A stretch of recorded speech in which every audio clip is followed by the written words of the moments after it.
शहराचे भव्य कांदा मार्केट.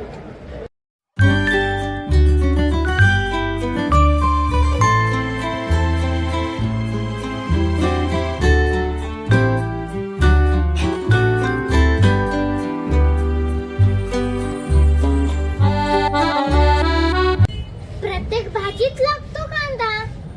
शरीर निरोगी ठेवण्यासाठीही लागतो कांदा.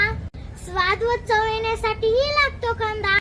कधी हसवतो कांदा, कधी रडवतो कांदा, कधी महाग होतो कांदा, कधी स्वस्त होतो कांदा. नमस्कार काका. नमस्कार.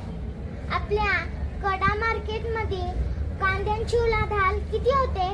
दरवर्षी 200 ते 300 कोटी रुपयाची उलाढाल कडा मार्केटमध्ये. इथून माल कुठे कुठे पोहोचले जातो? इथून माल दुबई, बांगलादेश और श्रीलंका आणि ऑल इंडिया माल पाठवला जातो. हे सर्व तर ठीक आहे, पण शेतकऱ्यांना वेळेवर पैसे तर मिळतात ना? विचार शेतकऱ्याला. नमस्कार शेतकरी नमस्कार. दादा. तुम्हाला कांद्याचे वेळेवर पैसे तर मिळतात ना? हो, आम्हाला वेळेवर पैसे भेटतात. मग लयच भारी ना कडा कांदा मार्केट.